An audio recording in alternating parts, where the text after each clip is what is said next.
Oui, ce message est pour vous. Bonsoir Lille et bonsoir également à votre riche panel. Écoutez, le président national est toujours le candidat à l'élection présidentielle parce que nous avons une drôle d'idée de ce qu'est le chef. Aller à l'encontre du président national serait considéré comme un acte iconoclaste.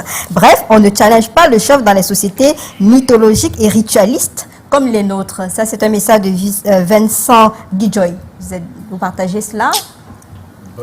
Écoutez, moi je vous ai pris l'exemple de Moïse tout à l'heure, et il faut faire quand même un distinguo. Le RDPC, comme tous les partis au pouvoir, n'ont pas le même mode de fonctionnement en ce qui concerne le leadership comme ceux qui n'ont pas encore accédé au pouvoir. Lorsque vous êtes au pouvoir au Cameroun, vous gérez quand même plus de 7 000 milliards. C'est vous qui nommez les gouvernements. Le président de la République, au-delà du pouvoir discrétionnaire, a le décret, il a la force du décret.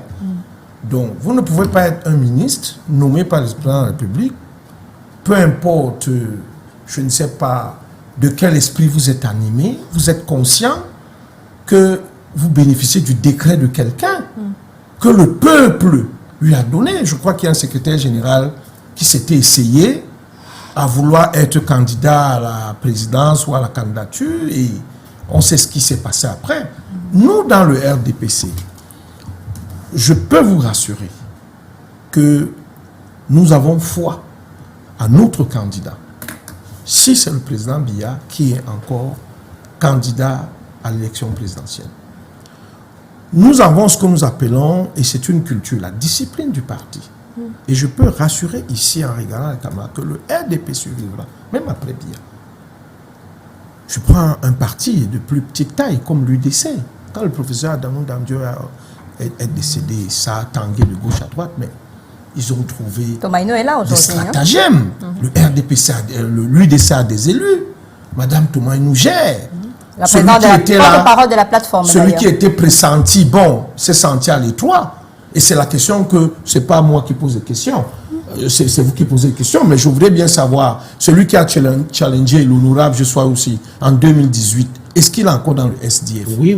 Voilà. Donc, ça prouve que c'est des partis. Forbin Chinda est là. Mais très bien. Même lors du dernier congrès désignant l'honorable président national, je suis comme candidat pour 2025, il était là. Ça répond donc à la question du monsieur qui démontre qu'à un moment donné, on peut remettre sur la table le leadership du leader. Mais lorsqu'on a un parti au pouvoir, que ce soit en France, en Russie, aux États-Unis, vous voyez le comeback de Donald Trump aux États-Unis. Les députés, les sénateurs, les députés, tout le monde lui court après parce qu'il a une capacité de nuisance. Où vous pouvez être un député, il dit, vous, je vais faire ce que vous ne soyez pas élu parce qu'il va mettre de l'argent.